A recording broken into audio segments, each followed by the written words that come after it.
Hi, friends. We are going to talk about fitness and wellness this week. If fitness has ever felt like pressure or punishment, then this conversation is for you. Many women disconnect from their bodies for many reasons. A lot of them is time, a lot of it is overwhelm, a lot of it is the fact that an expectation of how you should look and how you should feel. Your body isn't the problem, it's the ideal and the pressure of it. Fitness and wellness is very personal, and it should be what is part of your core value system. Fitness should be, and wellness should be geared towards you, what is in your capacity, what is in your desire, and what looks great and sounds fun for you. I have to tell you that I have tried, I don't know how many different ways to be healthy and fit and get a muscular physique. At one point, it was really all about being thin. And now it really is about being muscular, but that is very personal to me. I can tell you that there was a time period where I thought I wanted to be a runner. And that just really is not part of my ministry. It is a part of my story. It doesn't matter how many running apps I try, how many times I ask my husband to coach me.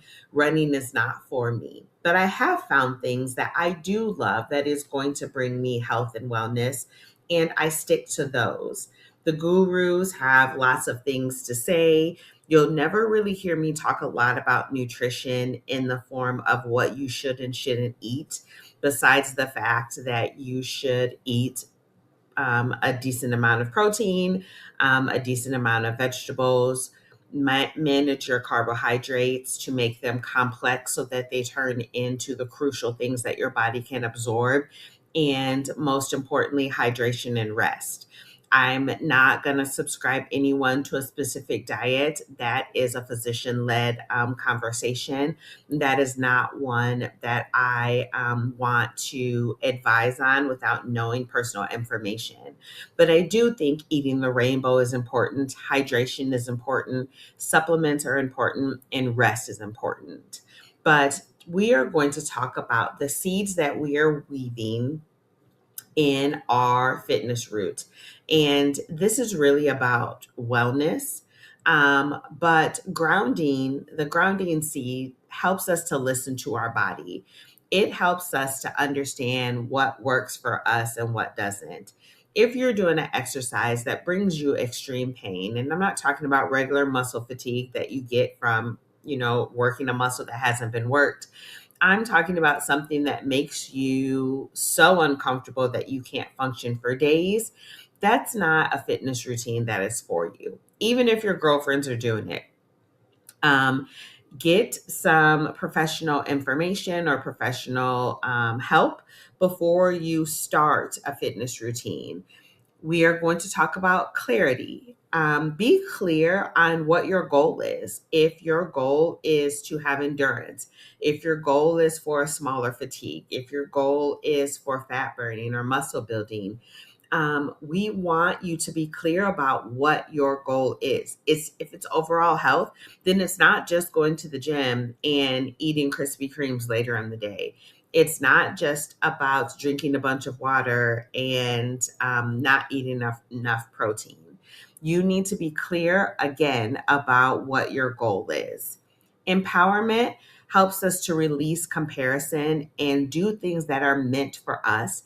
It empowers us to continue to push forward, to push farther. I work out with some ladies who are very, very strong and lift much heavier than I do.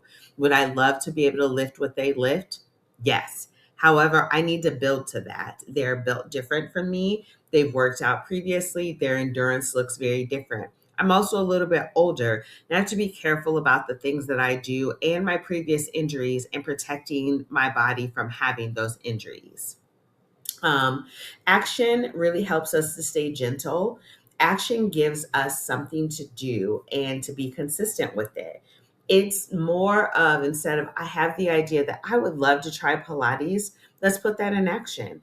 It doesn't mean that you should jump into an advanced reformer class. It means to maybe take a YouTube class related to Pilates. Get with a friend and you guys do something off the Peloton app. Wellness honors your energy and rest.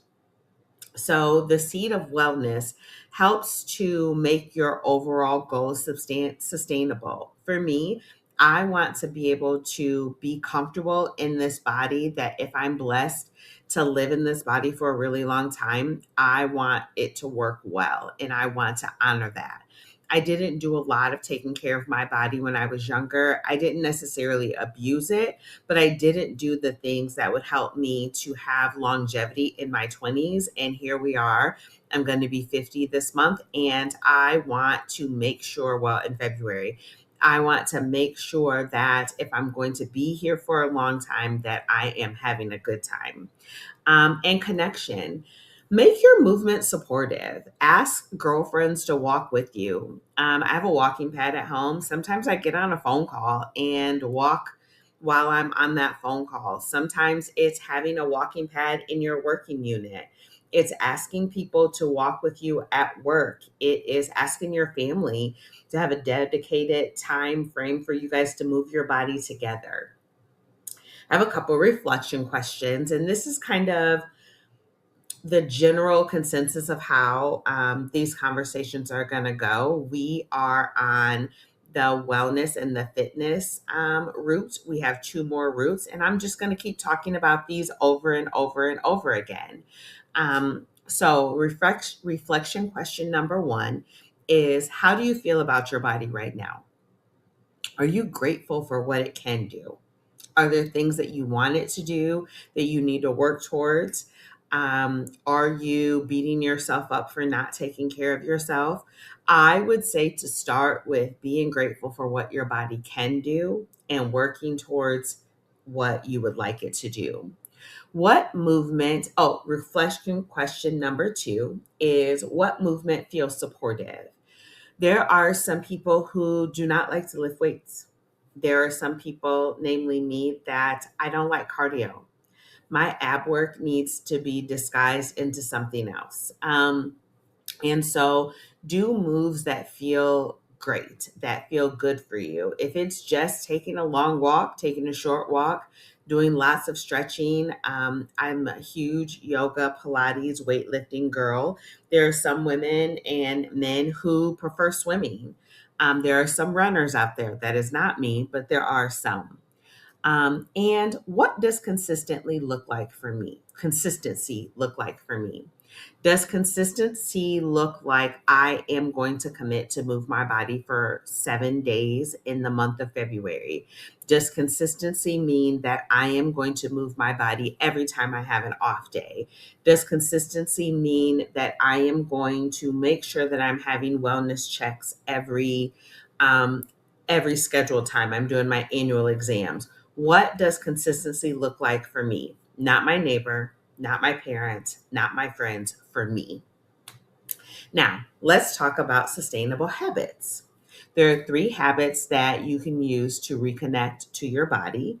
A daily check in. What does my body need right now?